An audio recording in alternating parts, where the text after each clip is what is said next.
So we travel into Black Africa to learn the story of the Nile Valley, a story generally told from Egypt. Today we're going to tell the story from a place that thrived before Egypt, alongside Egypt, and after Egypt. The lands to the south of Egypt, generally called Núbia, had 5 important golden ages. The first golden age, which was called Tarseti, some people call that, in translation, the land of the bow. This civilization was older than First Dynasty Egypt by about 200 years. They also domesticated animals here first and before Egypt, so pastoralism was very important.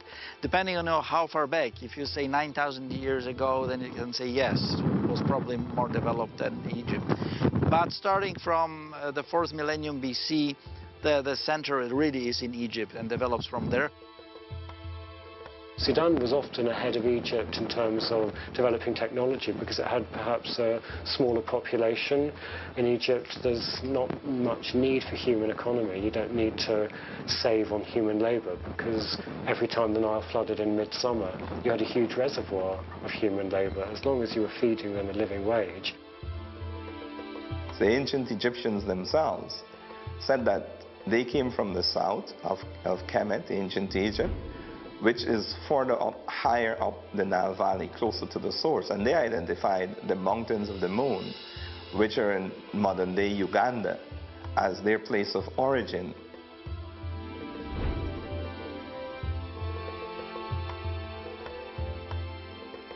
Most historians now accept, even the European Eurocentric ones, that it is the movement of the peoples from the south to the north that gave birth to Kemet. However, what they fail to recognize that is not just the movement of these one set of Africans traveling from the south to the north, but also movements of other Africans coming from the west to the east. They met and collected together in what is now Kemet. That's why that civilization was so powerful, because it was a multicultural expression of the African experience. It was several sets of different Africans coming together in one place and creating a civilization.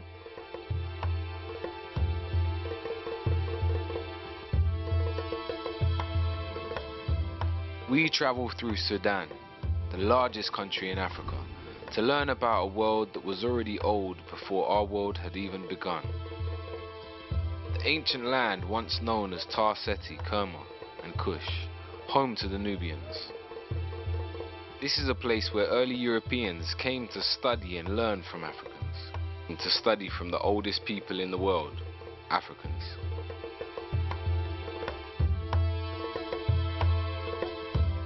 So when you hear recent discussions on who were the black pharaohs, referring in particular to the Nubian pharaohs or the Cushitic pharaohs, those pharaohs they often call black pharaohs in a way to try and distinguish them from the others, but they can't be, because as we said, all the early dynastic and intermediate pharaohs were black.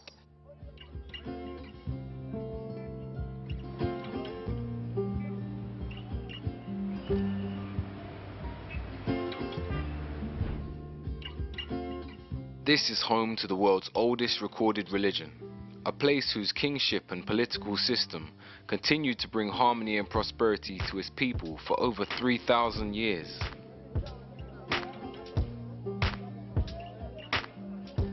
Today, Sudan is the largest country in Africa, rich in oil and other natural resources, but a country culturally split by the Arab African North and the African South.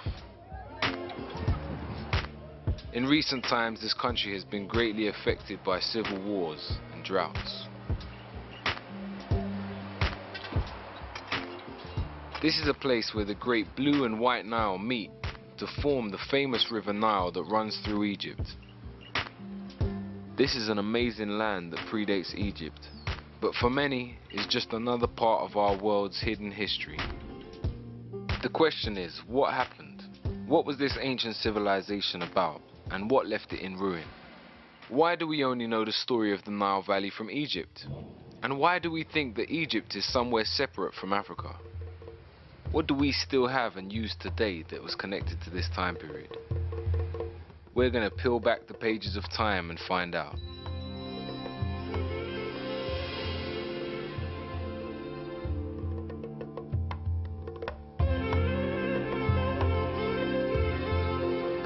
I'm standing here on ancient holy ground, in an area that was once part of the Napatan Kingdom.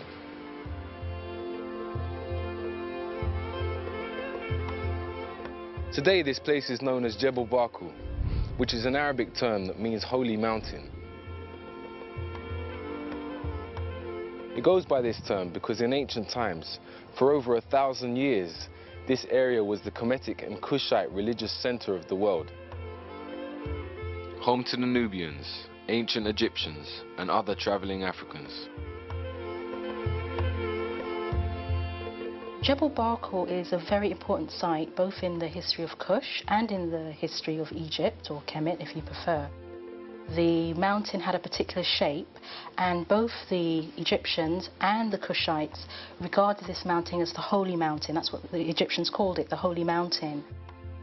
So at Jebel Barkal you have this great ritual religious complex which is set up in a monumental form that we see first when the ruler of Kemet conquers it, when Thutmose III is building his great temple there, and then it continues, and it's in that area that Napata is.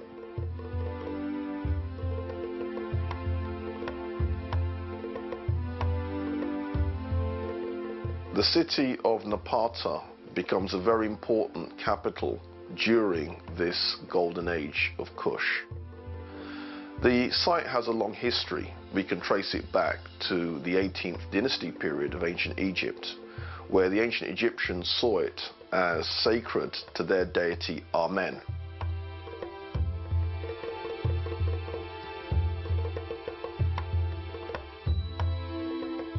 A really remarkable point in the landscape, and again you have to be in the landscape, or you have to have the photograph of the landscape to understand how different it is and why it attracts attention. And people have different theories about that, but they don't tell us. They just call it the Juwa'ab, and they saw there a certain kind of form of sacredness.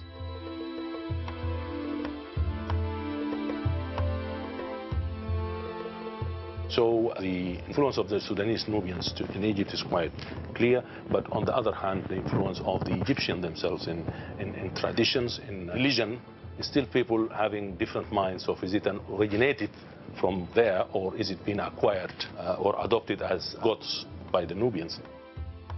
So here at Jebel Barkal, in between Upper Kemet and Lower Nubia, we find much shared culture.